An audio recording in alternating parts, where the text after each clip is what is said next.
You've entered void of rules, where chaos reigns and darkness consumes all. In this twisted realm where all laws have crumbled, only one rule remains, and those who break it are cast into eternal digital oblivion. The rule is simple: subscribe. We're almost at 9,000 corrupted souls, but the void hungers for more. Our goal is 10,000 subscribers before this year bleeds into darkness. Will you join our legion, or face the consequences of defying the void? Now let's dive into today's story. The cabin smells like old paper and sleeplessness. Garrett Holloway sits across from me, backlit by a Montana sunrise that does nothing to soften the exhaustion carved into his face. He's 36 but looks 50. His fingers are stained with ink, trembling slightly as they rest on the worn surface of a journal he's been clutching since I arrived. "What I'm about to tell you," he says, voice hoarse like he's been screaming, "is going to sound like the ravings of a madman. Maybe I am one." Behind him, every wall is plastered with papers, ancient texts, sketches that seem to move if you look at them too long. Obsessive annotations in handwriting that deteriorates from neat to frantic across hundreds of pages. In the corner, a painting dominates an entire section of wall. An alien ocean, beings made of living water, cities of flowing light rendered in colours that seem to exist outside normal spectrum. "But Abzu is real," Garrett continues, meeting my eyes with an intensity that makes me want to look away. "And he's been waiting." The recording cuts to black. In the darkness, there's only the sound of water dripping. Slow, rhythmic, each drop echoing like it's falling through infinite space. Then we're somewhere else entirely. Drone footage sweeping across the Zagros Mountains along the Iran-Iraq border.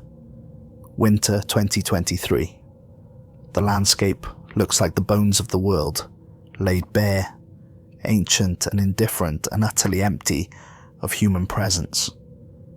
The camera finds a particular ridge, zooms in on shadows that might be cave entrances, might be the mountain simply folding in on itself. The title appears, "When the Deep Spoke." 4 years ago, Garrett was someone else entirely. There's archival footage of him presenting at Oxford in 2019. Clean-cut, confident, the kind of academic who could hold a room. He's discussing pre-Sumerian archaeology, specifically ancient water cult sites scattered across Mesopotamia. His presentation is sharp, his theories provocative but grounded in evidence. Dr. Nadia Okoye from the British Museum remembers him with a mixture of fondness and regret. She sits in her office surrounded by artifacts that have outlived their creators by millennia, choosing her words with the precision of someone who understands that history is fragile. Garrett was extraordinary. Obsessive, yes, but aren't we all in this field? His specialty was the mythology surrounding Abzu, the Sumerian god of the subterranean freshwater ocean, the abyss, the deep, the source. She pauses, removing her glasses to clean them, a nervous gesture. Most scholars treat these myths as purely symbolic, water representing chaos, the unknown, the fertile void from which life emerges. But Garrett had this theory that Abzu wasn't metaphorical at all. He believed the myth was based on something real, something the ancient Sumerians actually encountered deep beneath the earth. The academic community didn't merely reject this, they ridiculed it. There's footage of Garrett at conferences, being questioned with barely concealed contempt, sometimes openly mocked. Papers submitted to major journals, returned with reviews that questioned not just his conclusions but his fitness for the profession. His marriage began to fracture under the weight of his obsession, the way ice cracks under pressure you can't see. Claire Holloway, his ex-wife, speaks from her home in Bristol. She's moved on, remarried, a child balanced on her hip, but there's still something haunted in her eyes when she talks about Garrett. He stopped seeing me, stopped seeing anything in the present really, only saw the past, or something even older than that. He'd wake up at 3 in the morning, 4, 5, go straight to his desk without a word, start writing. When I'd ask what he was working on, he'd say, "I'm close. I'm so close to understanding." She shifts the baby to her other hip, an automatic gesture of maternal protection. Understanding what, I'd ask. He never had a good answer. Or maybe he did, and I just couldn't hear it. January 2023. Garrett received an email that changed the trajectory of everything. He shows me the printout now. He's kept it, of course, filed with obsessive care among thousands of other documents. The sender's address is a string of random characters sent through an encrypted service that stopped existing 3 weeks after the message was delivered. The email contains satellite imagery showing a thermal anomaly deep in the Kurdistan Mountains. GPS coordinates precise to 6 decimal places, and a single line of text that makes my skin prickle, even reading it second-hand. "The freshwater sea sleeps here. He's been calling you." I knew it was real the moment I read it, Garrett says, back in the present-day cabin. The morning light has shifted, throwing half his face into shadow. I know exactly how that sounds. But I'd been having dreams, for months, maybe longer. Dreams of descending into darkness that felt welcoming, instead of terrifying. Of water that was aware of me, watching me. And a voice so old it made my bones ache just hearing it. He pulls out a journal from November 2022, 2 months before the email. The pages are filled with automatic writing. Strings of cuneiform he claims he didn't consciously know he was producing. Something was teaching me, showing me the way. I'd wake up with knowledge I didn't have when I fell asleep. Sumerian dialects I'd never formally studied. Descriptions of places I'd never been. Rendered in such detail I could draw maps. He opens to a page. The cuneiform is precise, each character formed with care that belies the claim of unconscious creation. But the handwriting beneath it, transliterating the ancient symbols into English, shakes and wanders across the page. Claire confirms this with visible reluctance, like she's betraying a confidence, even now. I'd find him in the morning, always at his desk, always surrounded by papers, covered in symbols he shouldn't have known. He said he didn't remember writing them, that they just appeared, like his hand was moving without him. That's when I knew I was losing him, or that I'd already lost him, and I was just realizing it. By February 2023, Garrett had assembled a team for an off-the-books expedition. No permits, no official oversight, no university backing. Just 4 people willing to chase a possibility into one of the most remote and politically complicated regions on Earth. Felix Novak, the cave diver, speaks via video call from Prague. He's 44, weathered, in the way only people who've spent years in extreme environments become. Skin like leather, eyes that have seen the absolute absence of light, and survived it. He's reluctant to participate in this interview, clearly uncomfortable with the entire endeavour. Garrett contacted me through mutual contacts in the diving community, said he needed someone experienced with deep cave diving in extreme conditions, someone who wouldn't ask too many questions, offered to pay in cash, American dollars. I should have asked more questions. I should have asked all the questions. He looks away from the camera, but the money was very good, and I was curious. Amara Hassan was their Kurdish guide and geologist. At 29, she knew the mountains with the intimacy of someone whose family had lived in their shadow for generations, and she had the government connections that helped them move through the region without attracting the wrong kind of attention. She meets me in Erbil, in a cafe far from her university office, far from anyone who might overhear. The money was excellent, she admits, stirring tea she doesn't drink. But honestly, that wasn't why I agreed. I was curious. The area Garrett wanted to explore. Local Yazidi people had stories about it, old stories, the kind grandmothers tell to keep children from wandering too far. My grandmother used to tell me about Abzu's mouth, a cave where children were forbidden to go. She stares into the tea like it might hold answers. The story went that on quiet nights, on nights when the wind died completely, you could hear singing from inside the mountain. Not human singing, older, deeper, like the mountain itself was dreaming out loud. The fourth team member was Owen Pritchard, a documentary filmmaker who specialized in archaeological expeditions to remote locations. His footage forms the backbone of what we know about what happened in those mountains. He died in a car accident 8 months after returning from Kurdistan. Single vehicle collision on a clear day. No explanation for why he drove off the road. His widow, after much deliberation, gave me access to his archives. February 18th, 2023, 4:30 in the morning. Owen's camera captures the team meeting in Erbil, loading equipment into a battered Land Cruiser that's seen better decades. The mood is tense but electric. That particular energy that comes before crossing a line you know you can't uncross. They drive for 6 hours into increasingly remote mountains. The landscape is biblical in its desolation, all rock and wind and sky that seems too big, too empty. Owen's footage shows Garrett in the passenger seat, not speaking for the entire journey, staring out the window like he's seeing something layered over the physical world, something no one else can perceive. They reach a Yazidi village around noon. The elders agree to speak with them, but only after Amara explains their purpose in Kurdish, then again in Arabic, negotiating the delicate politics of the region. An old man named Rashid, face carved deep by sun and years, and things he's chosen not to speak about, tells them what he knows about the cave. My grandfather was a shepherd. He knew these mountains like his own heartbeat. He told me that some caves are just caves, shelter from storms, nothing more. But some are doorways.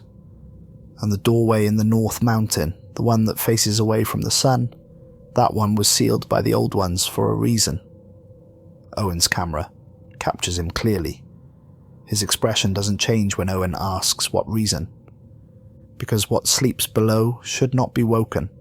Because some things chose to sleep, and we should honor that choice. They continue on foot, carrying equipment up narrow trails that haven't been maintained in centuries, if ever. The ascent takes hours.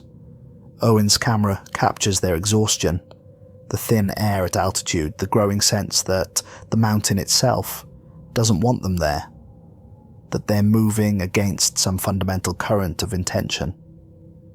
At 2:15 p.m, according to Owen's timestamp, they find it. The cave entrance is partially hidden by rockfall that looks recent and ancient simultaneously, but it's clearly not natural. The stones around it show tool marks, deliberate placement, the unmistakable signature of human hands shaping stone. Someone carved this entrance thousands of years ago, then tried very hard to hide what they'd made. Amara kneels by the opening, running her hands over the rock with the practiced touch of someone who can read geology like text. This was sealed, intentionally. Look at how the stones are placed. This isn't collapse, this is construction. The geological evidence suggests it's been this way for at least 7,000 years, possibly longer. Felix finds something else, cuneiform inscription above the entrance, so weathered by time and wind that it's almost illegible. Almost. Garrett kneels beside him, fingers tracing the ancient symbols, and begins to read aloud. His voice shakes. Here lies Abzu, father of waters, first of the deep. Speak his name and descend. Forget his name and perish. Owen's footage captures the debate that follows. He wants to wait, bring in proper archaeological oversight, do this according to established protocols. Felix agrees. This is too significant to rush, too important to risk. But Garrett is adamant, and there's something in his voice that sounds less like determination and more like compulsion. We'll never get permits. The Kurdish government, Iraq, Iran, They'll bury this in bureaucracy for decades, centuries maybe.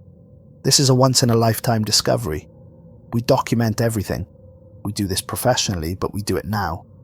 Today, we may never get another chance. Amara is the tiebreaker.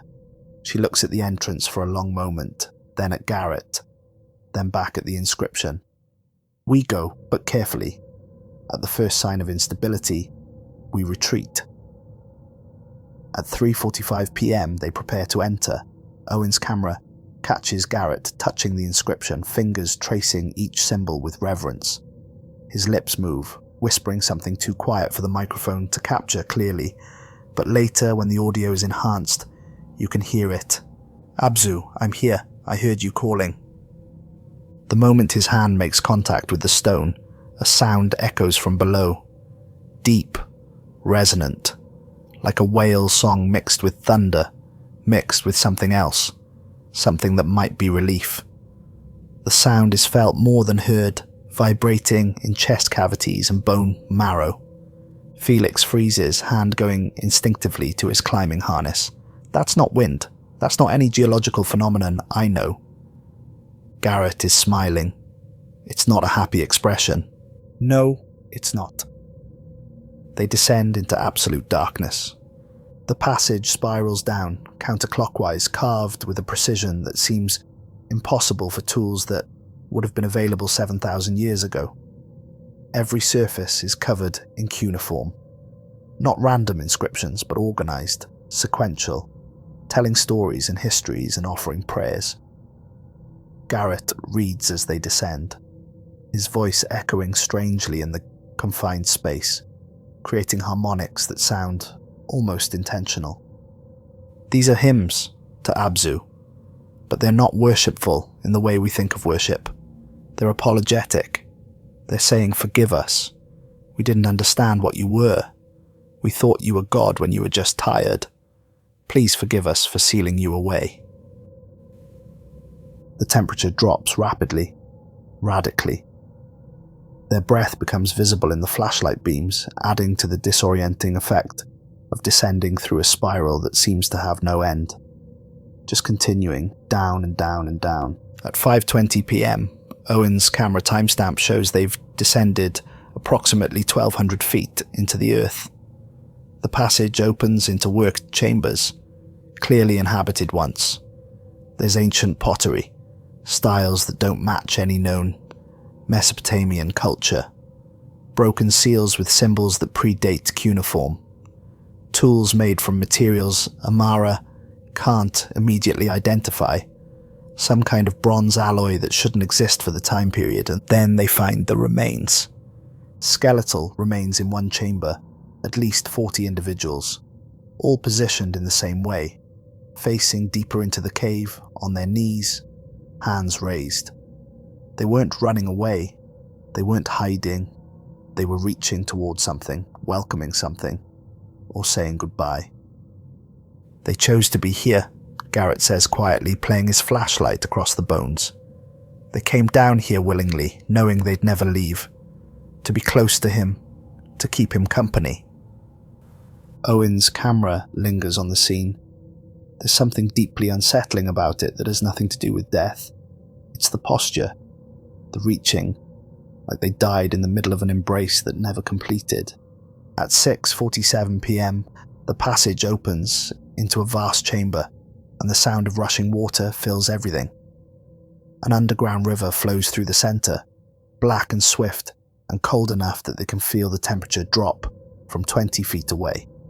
Stone bridges cross at intervals, covered in green copper deposits that create an eerie bioluminescence, just enough light to see by, not enough to see clearly. The walls rise 200 feet or more, carved into terraced galleries like an amphitheater. Each gallery shows relief carvings, sequential, telling a story from top to bottom, ancient to most recent. Felix begins setting up diving equipment, rebreathers, waterproof cameras, tether lines. The others document the carvings, cameras, and notebooks capturing everything. Garrett moves from gallery to gallery, like a man possessed, reading, interpreting, his voice growing more emotional with each level he descends. This is their history, Abzu's history, his people's history. It's all here. Owen's camera pans across the reliefs as Garrett narrates, and even through the lens, the artistry is extraordinary. The first gallery shows beings of water and light, formless and flowing, existing in what looks like an endless ocean. They're beautiful in an alien way, not quite anything recognizable, but clearly alive, clearly conscious, clearly engaged in something that might be communication or art, or both simultaneously. The second gallery shows catastrophe rendered in stone. Their ocean world shrinking, dying, water evaporating into the void. A sun in the background expanding, consuming itself in what looks like a slow-motion scream. The water beings trying to escape, trying to save themselves, failing, dying. The carvings show their forms dissipating into nothing. The third gallery shows Abzu, larger than the others, distinct in ways the carvings can barely convey with stone and chisel. He's making a choice. The relief shows him alone, while his people fade around him, their forms becoming less defined, disappearing into the dying ocean. The fourth gallery is haunting in its technical precision. Abzu compressing himself, somehow storing all the water, all the memory, all the life of his kind within his own being. The carving shows him growing denser, heavier, darker, containing multitudes within a singular form. The fifth gallery shows him sinking into the deepest trench of his dying world, becoming the trench, becoming the water itself, holding everything that was left of his species inside his own consciousness. The sixth gallery shows an impossible journey, Abzu drifting through void and darkness between stars, searching for a world with water deep enough to hold him, to let him rest, to give him space to preserve what he carried. The seventh gallery shows Earth when life was still primitive. Trilobites and algae, nothing complex. Abzu finding the deepest waters beneath the mountains, settling into them like someone finally coming home after an unimaginable journey. The eighth gallery shows humans discovering him, worshipping him, building temples above and around his resting place. The carvings show humans as primitive, awed, terrified, unable to comprehend what they'd found. The ninth gallery shows something going wrong. Humans fleeing, sealing the entrance, leaving offerings as they go. The carvings are more rushed here, cruder, like they were made in desperate haste. Apologies carved in stone with shaking hands. The 10th and final gallery is the newest, the crudest. It shows a single figure, Abzu, recognizable by now, waiting. Just waiting, alone. The carving is rough, almost childlike, as if whoever made it was working through tears or terror or both. Garrett's voice breaks as he finishes the translation. He's been alone for 7,000 years. Since the priest sealed him in, since the last human who knew he existed died. He's been calling and calling through the stone and water, and no one answered. No one could hear him. Owen lowers his camera. His voice is carefully rational, the voice of someone trying very hard to stay grounded. Garrett, this is extraordinary archaeology, but it's still just mythology. Ancient people trying to explain underground water sources they didn't understand. Then explain how I was dreaming about this place before I found it. Garrett turns on him, and there's something wild in his eyes. Explain how I knew the layout before we entered. Explain how I could read these symbols before I saw them. Felix and Amara exchange looks. The atmosphere among the team is fracturing, splitting along fault lines of belief and disbelief. Amara speaks carefully, in the tone of someone trying to defuse a situation before it explodes. Garrett, listen to me. We should document this thoroughly. Leave, get proper support. This site is too important to rush. too important to risk damaging. I have to finish this. Garrett's hands are shaking badly now, trembling like he's freezing despite the exertion of the descent. Don't you understand? He's been alone for 7,000 years, longer maybe. He called me specifically, me, because I was listening, because I was the only one who could hear. This isn't archaeology anymore, Felix says, and there's an edge to his voice.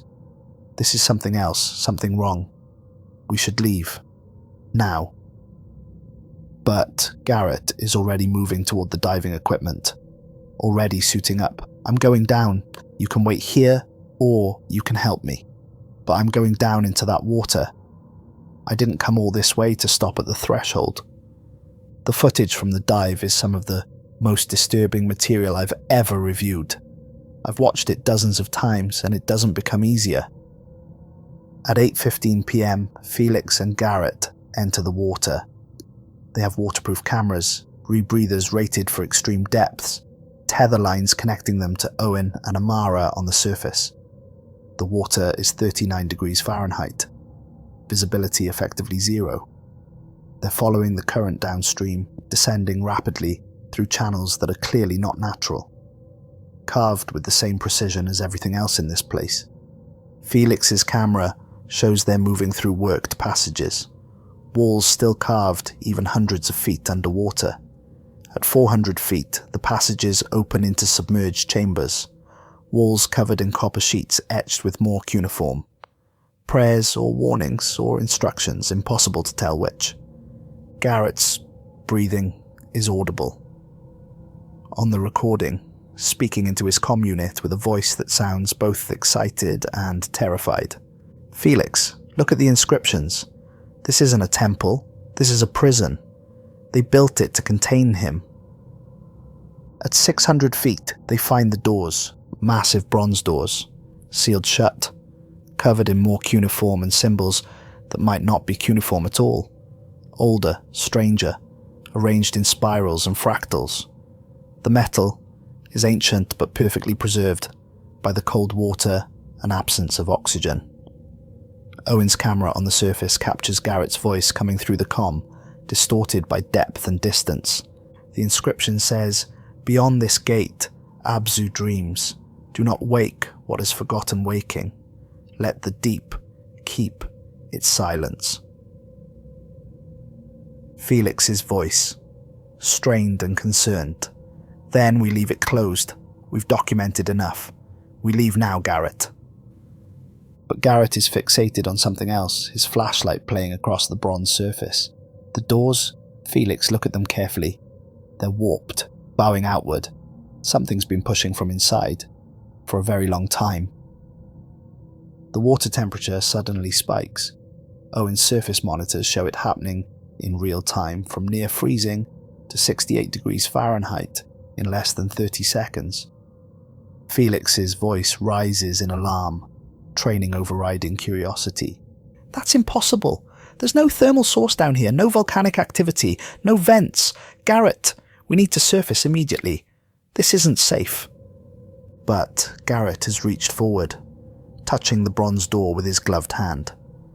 The moment he makes contact, the entire river system vibrates. Owen's camera on the surface shows the water in the chamber beginning to ripple, waves forming in patterns that shouldn't be possible in an underground river. Geometric, intentional, like something is pushing up from below.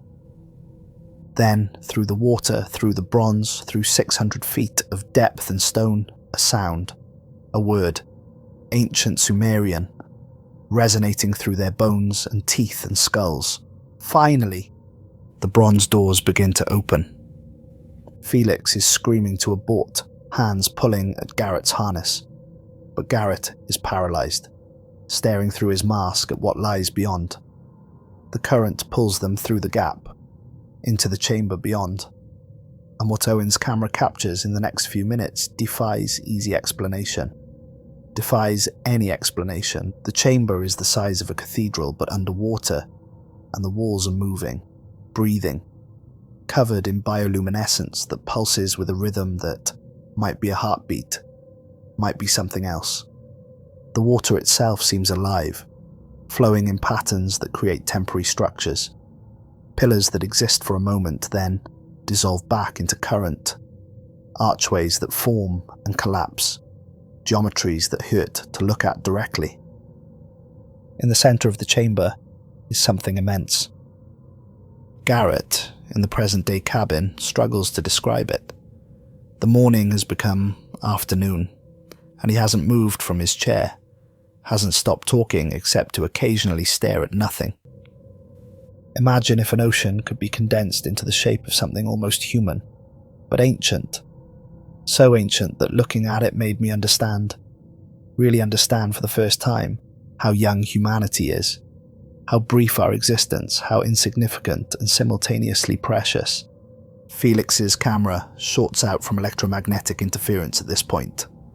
Only Garrett's helmet cam continues recording, though the footage is heavily distorted. Colours bleeding into each other, frames skipping, audio cutting in and out. The entity moves. Water shifting, reforming, creating something like a face, something like eyes, something like a mouth, but also nothing like any of those things.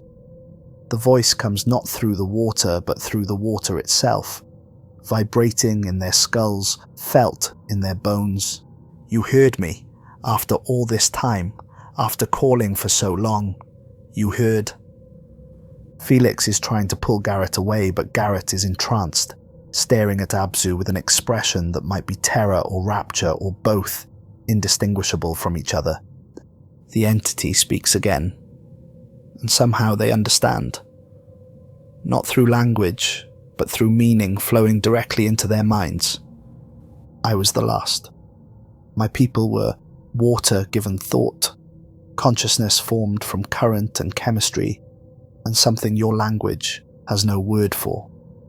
We existed in the deep seas of a world you will never know, a world that died before yours was born. The water shows them images, not projected but somehow formed within the currents themselves. An alien ocean under a red sun, beings of flowing sentience moving through depths that make Earth's oceans look like puddles. Cities built from living currents, art and music made from pressure and flow, beauty that exists for moments then transforms into new beauty. When our oceans boiled away, when our world died screaming into the void, I gathered every drop, held my entire species inside myself, every consciousness, every memory, every love and fear and dream and hope, all of it, billions of lives compressed into one being. The images shift, become terrible, the sun expanding, water evaporating into space, billions of voices screaming as they die, as they dissolve, as they cease to be individual and become part of the great nothing. I came here when your planet was young, when life was barely more than chemistry, found the deepest waters beneath the mountains, tried to sleep, tried to rest, tried to keep them alive inside me while I dreamed. But your kind evolved, found me, worshipped me.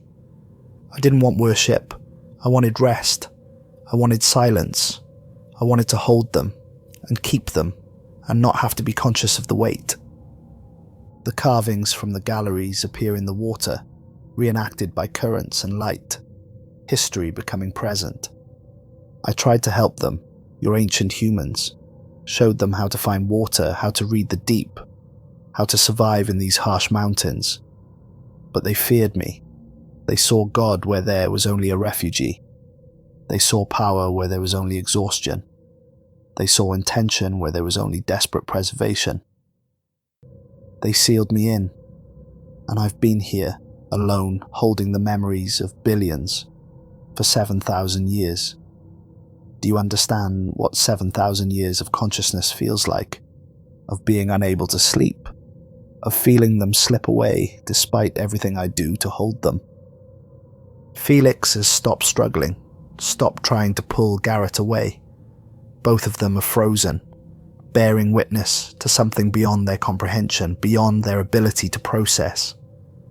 Garrett's voice barely a whisper through his regulator. Why call me? Why now? Why after all this time? The chamber shudders. Water rushing in patterns that create temporary sculptures of faces. Thousands of faces, millions, all different, all fading. Abzu's voice carries a weight that makes the water itself feel heavy, oppressive. Because I'm forgetting, the weight of memory is crushing me. I'm losing them. They're slipping away, and I can't hold on. The water shows more images, worse than the dying. It shows Abzu struggling to maintain the consciousnesses inside him. Personalities blending together, losing their individuality, becoming indistinct. Like ink in water, spreading out until it's no longer recognizable as what it was. They trusted me to preserve them, to keep them individual, distinct, alive in some form. But I'm just water pretending to be God. Consciousness pretending to be coherent. I'm failing them. I've been failing them for millennia. The face in the water, if it can be called a face, looks directly at Garrett. Through the mask, through the water, through distance and depth. I called to you because you listened, because you wanted to understand, not worship, because I felt your dreams reaching down to mine, felt your consciousness touching the edges of mine, in the dark. You were looking for answers and I was looking for release. I need you to witness, to remember, to tell their story so someone knows they existed. So when I finally let go, when I stop fighting to maintain coherence, when I allow myself to dissolve back into simple water, something of them survives. Some record, some memory, some proof that they were real. Garrett is weeping inside his mask, tears mixing with condensation, fogging his vision. How? How can I possibly carry that? I'm just human, just one small human consciousness. Let me show you. The water surges forward, wrapping around Garrett's head like an embrace, like a drowning, like both. Felix lunges for him, but it's too late. For 17 seconds by the camera's timestamp, Garrett's body goes completely rigid, every muscle locked. In the present, Garrett describes what happened. His voice is flat, exhausted beyond exhaustion. He transferred it, all of it. The memories of an entire species compressed, burning into human neurons that were never designed to hold that much information. I saw their world. I felt their fear. I heard their music. Not music like we understand it, but harmonics created by vibrating water at specific frequencies. Beauty that exists in spectrums we can't perceive. I understood their philosophy, their art, their mathematics, their concept of love. His hands are shaking so badly now that he has to clasp them together. And then I felt them dying. All of them. Billions of individual deaths happening simultaneously. The terror, the resignation, the hope that Abzu would preserve them. And then Abzu alone afterward, carrying them, trying desperately to keep them distinct, watching them blur together over millennia like watercolors in rain. When the water recedes, Garrett is convulsing. Felix drags him back through the bronze doors towards the surface. It's an emergency ascent. Dangerous, risking decompression sickness and worse, but less dangerous than staying. Owen's footage shows them breaking the surface at 9:43 p.m. Garrett is unconscious, hypothermic, bleeding from his nose and ears and eyes. Amara immediately begins emergency medical care, checking his vitals with shaking hands, trying to warm him with thermal blankets. His eyes snap open suddenly, pupils fully dilated, seeing nothing and everything. He starts speaking in ancient Sumerian, but his voice is wrong, overlapping, polyphonic, multiple people speaking through one throat in harmonics that shouldn't be possible. Then he switches to languages no one recognizes, sounds that shouldn't come from human vocal cords, phonemes that require anatomies humans don't have. Finally English, but still wrong, still overlapping with other voices underneath. So many voices, I can hear all of them. They're all talking at once. They all want to be remembered. The team evacuates immediately, carrying Garrett between them, moving as fast as they can through exhaustion and shock. As they flee up the spiral passage, a sound follows them from below. Water rushing, rising, breaking through ancient channels, with the force of centuries of pressure released at once. Amara looks back and sees the river breaking its banks, flooding the chambers behind them, water moving with intention rather than simple physics. "The cave is flooding," she shouts over the roar. "Completely. The whole system. We need to move faster." They barely make it out before the entrance collapses behind them, tons of rock and water sealing the cave as thoroughly as the ancient priests did 7,000 years ago. More thoroughly maybe, permanently. Amara, interviewed in Erbil months later, still looks shaken. She's lost weight, developed a tremor in her left hand. It was like the mountain was reclaiming itself, like Abzu was sealing himself back in, making sure no one else could find him. We ran for a mile down the mountain before we felt safe enough to stop. Even then, we could hear water behind us. Following. Not chasing, following. Making sure we left. February 23rd. 5 days after the dive, the team returns to Erbil. Garrett is hospitalized immediately at the American medical facility. The doctors are baffled by his condition. Physically, he's recovering better than expected. No decompression sickness, no infection.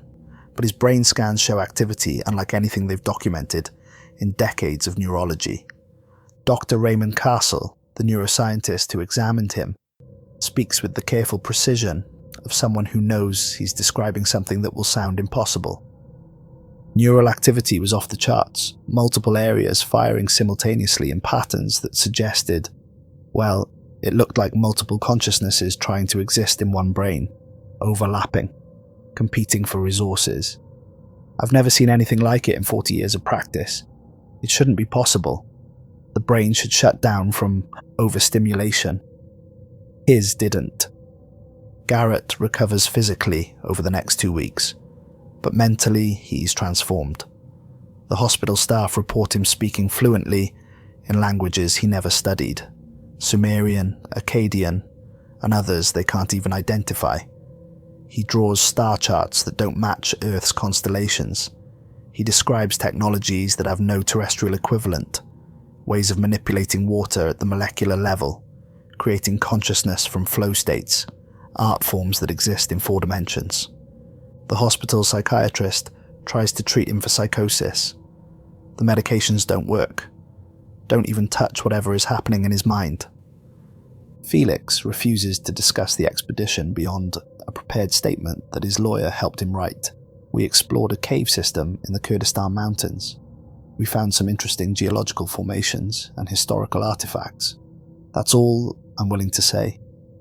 When pressed, when offered money, when threatened with consequences for his silence, he says only, "I saw something I wasn't meant to see.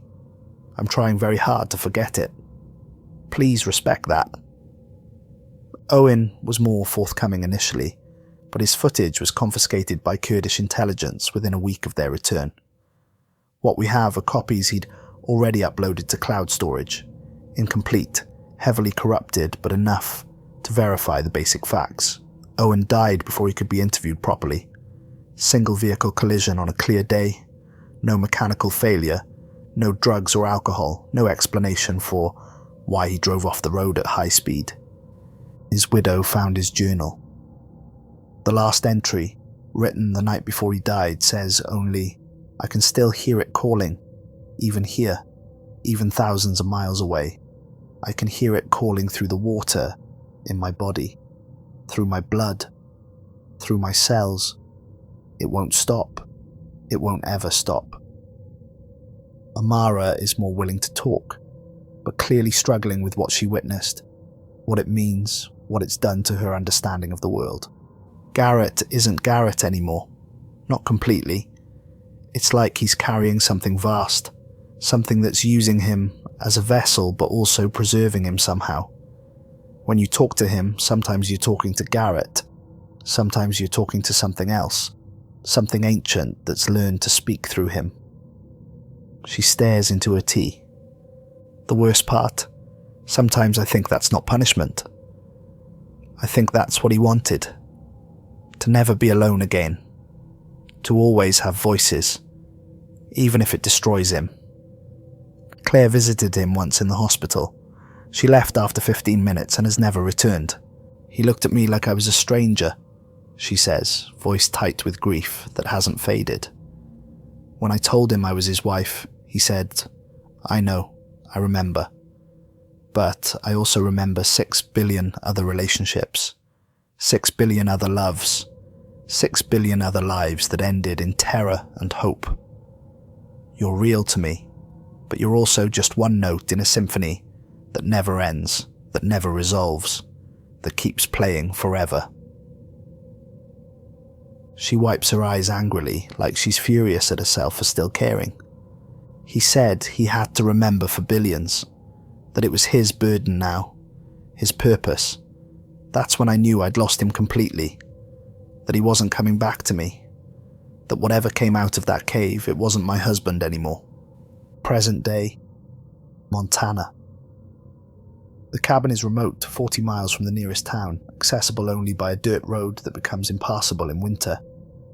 Garrett bought it with money from somewhere. He won't say where, and I don't ask. He's been here for 14 months, writing constantly. 200 journals, leather-bound, ordered by number, filled cover to cover with obsessive detail. Drawings of alien organisms, rendered with biological precision. Star charts of constellations that don't exist in our sky. Chemical formulas that make no sense in terrestrial chemistry. Poetry in languages that don't exist, that never existed, that existed once on a world that died. Histories of events that happened on a planet that exploded before Earth formed its core. I don't sleep more than 2 hours a night, Garrett says, showing me shelf after shelf of journals, pulling them down at random to show me pages. If I sleep longer, I hear them. Billions of voices, all talking at once, all begging to be remembered, all telling me their stories, their lives, their loves, their deaths. It never stops. They never stop. He pulls down one journal at random, opens it. The handwriting shifts from page to page, sometimes neat and precise, sometimes frantic and barely legible, sometimes in scripts that aren't quite cuneiform, aren't quite anything human hands should be able to produce. This is about their music. They didn't have instruments, they didn't need them. They created harmonics by vibrating water at specific frequencies, creating beauty from pure physics. The mathematics behind it are extraordinary. I've tried to render it in human notation, but it's like trying to paint a sunset using only the color blue. It's like trying to describe love using only prime numbers. He shows me another journal, this one filled with diagrams that hurt to look at. Not because they're disturbing, but because they seem to exist in more dimensions than the page should allow. This one is about their philosophy of consciousness. They believed that thought was just organized flow, that the universe itself was conscious water that had forgotten it was water, that consciousness was the universe remembering itself in localized pockets. When they died, they believed they were returning to the source, becoming part of the great current, losing individuality, but gaining connection to everything. He's crying now, though he doesn't seem to notice. Tears running down his face while his voice remains steady.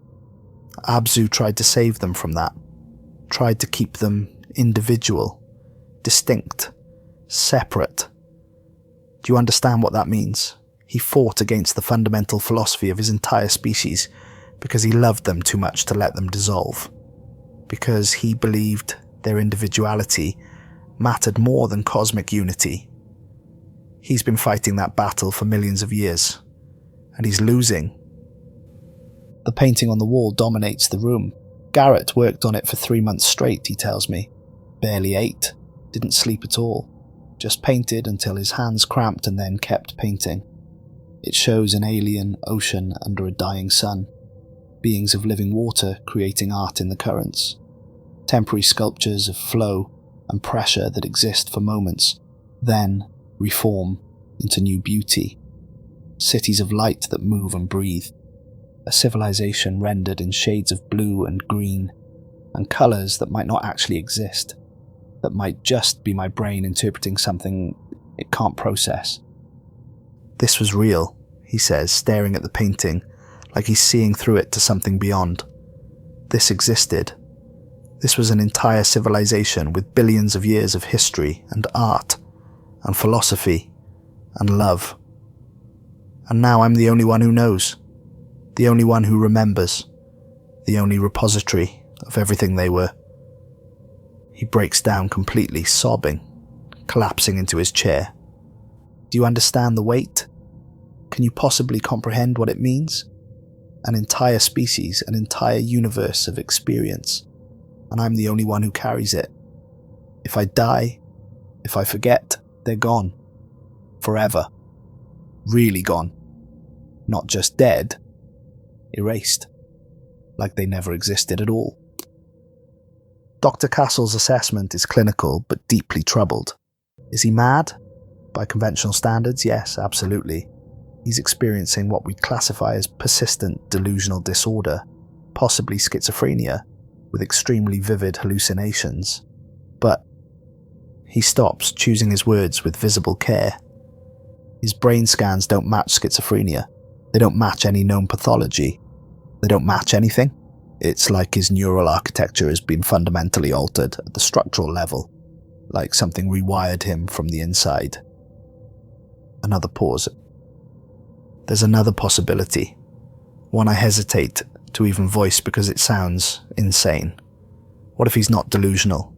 What if he's bearing witness to something we simply can't comprehend? What if human consciousness isn't the peak of awareness, and he's been exposed to something vastly beyond our normal parameters? Kurdish authorities deny any cave exists at the coordinates Garrett provided. They claim the entire region has been thoroughly surveyed, that there's nothing there but rock and wind. Satellite imagery shows the area has been completely changed by a massive landslide. Thousands of tons of rock covering whatever entrance might have existed, making it impossible to verify or refute. But there are reports from Yazidi villagers in the region. Starting in February 2023, new water springs appeared in valleys below the mountains, fresh and pure and cold, where none had existed before. The water is unusually clean, unusually cold, and according to geological surveys, impossibly old. Isotope analysis suggests it's been isolated from the surface for at least 10,000 years. Local shepherd, Rashid, who warned them not to enter, is philosophical when I interview him. The mountain gave up its water, perhaps that was always what it wanted, to finally flow again instead of being trapped in stone and silence, to finally be free of consciousness and return to simple being. He looks toward the mountains, or perhaps it's still watching, still waiting, still hoping someone else will listen. Back in the cabin, Garrett is preparing dinner with mechanical efficiency. He's taught himself to function on autopilot, going through the motions of staying alive, eating, drinking, basic hygiene, while his mind processes information that shouldn't fit in a human brain, that's destroying him slowly from the inside. People ask if Abzu was real, he says, stirring soup he'll eat 3 spoonfuls of before forgetting about it. If any of it happened. I have no proof. The cave is gone. Felix won't talk. Owen is dead. Amara is trying to forget. The footage is corrupted and confiscated. There's nothing but my word. He sits back down across from me, and in the afternoon light, he looks even older than he did this morning. But every night I remember their world. I remember their music made of pressure and flow. I remember how they loved each other. Not like humans love, but a kind of love based on shared currents, synchronized frequencies, harmonics that lasted millennia. I remember their terror when their son began to die. I remember their hope when Abzu said he could save them. I remember their trust as they dissolved into him, believing he would keep them safe. His eyes are distant, seeing something far away or far inside. And I remember Abzu's loneliness.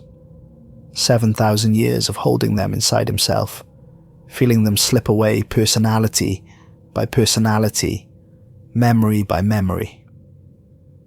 Do you know what it's like to spend 7,000 years failing the people you love? Watching them die a second time slower while you're powerless to stop it. He focuses on me again, sudden and intense. I made a promise to something ancient and alone, to carry memory when it couldn't anymore, to tell their story, to witness what happened so they wouldn't be forgotten, so they wouldn't just vanish into the void like they never existed. He stands, gestures to the walls, covered in his work. Journals and paintings and diagrams and star charts and poetry and histories and everything he can possibly extract from the ocean of memory crushing his skull. So I write, every day, every detail I can capture before it fades, before it blurs, before it becomes indistinct. Because somewhere beneath the mountains, something that held an ocean inside itself finally got to rest, finally got to stop fighting, finally got to dissolve back into simple water and just be. And that means someone has to remember, someone has to bear witness, someone has to carry forward what was lost. That burden is mine now, forever. I ask him the question everyone wants to know, the question I came here to ask. If he regrets it, if he wishes he'd never gone into that cave, never touched those doors, never let Abzu transfer that terrible weight into his mind. He's quiet for a long time, watching the Montana sun set through the window. The light turns everything gold and red, beautiful and temporary. Every day, he finally says, and never. He walks me to the door as I prepare to leave. It's getting dark, temperature dropping fast like it does in the mountains. He stands in the doorway, silhouetted against the light from his cabin, and he looks less like a man and more like a monument, something built to hold weight it was never designed to carry. You know what the worst part is? He says. I can feel myself forgetting. Human memory isn't designed to hold this much. The brain literally can't maintain it all. Every day, details slip away, faces blur, names become indistinct. Stories lose their coherence. I'm doing to them what time did to Abzu, failing them, losing them, watching them dissolve despite everything I do to hold on. He's crying again, and this time it's different. Not grief, but rage, impotent fury at biology and physics and the limitations of human consciousness. I write faster, but I can't write fast enough. I paint more, but I can't capture it all. There's too much. Too many lives, too many stories, too many moments of beauty and terror and love. I'm going to fail them just like Abzu was failing them. And when I'm gone, when my human brain finally burns out from trying to hold an ocean in a cup, they'll be truly gone.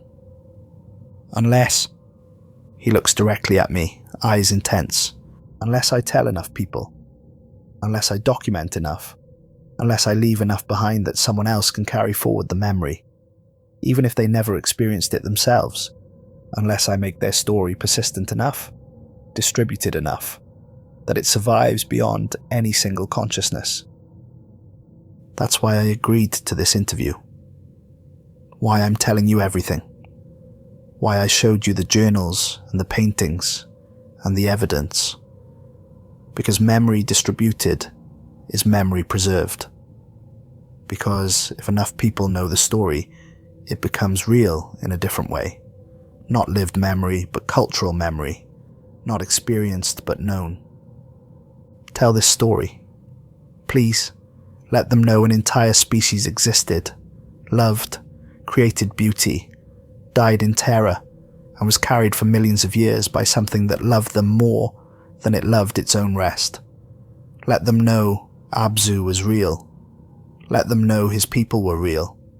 Let them know I'm still trying to remember them. I promise I will. As I drive away, I watch him in the rearview mirror, standing in his doorway, a lone light in the vast Montana darkness.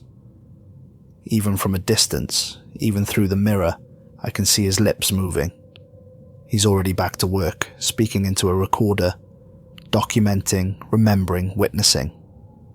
The last footage I have is from the drone I sent up the next morning, early before he woke. Just Garrett's cabin, isolated, surrounded by wilderness that stretches for miles in every direction. But if you enhance the audio, if you filter out the wind and the birds and the insects, you can hear him through the window he leaves open, even in winter. His voice hoarse and cracking, whispering the same words over and over, like a prayer or a promise or both. I remember, I remember, I remember. And underneath it, if you listen very carefully, if you adjust the frequency just right, something else. A sound like water flowing, like ocean currents moving through depths beyond light, like the breathing of something vast and ancient, finally at rest in the deep. The documentary ends there, but the story doesn't. Because somewhere in Montana, in a cabin 40 miles from anywhere, a man who touched God continues to write, continues to paint, continues to remember, fighting biology and time and the inevitable dissolution of memory with nothing but ink and paper and desperate determination. And somewhere beneath the Zagros Mountains, water flows through new springs that appeared where none existed before. Cold and pure and impossibly old, carrying minerals that shouldn't be there, isotopes that suggest impossible age, and sometimes, if you listen very carefully on quiet nights when the wind dies, something that might be singing. Abzu sleeps, really sleeps, finally sleeps, released from consciousness, dissolved back into simple water, free from the burden of maintaining billions of personalities that wanted to blur together anyway, to return to the cosmic current they believed in.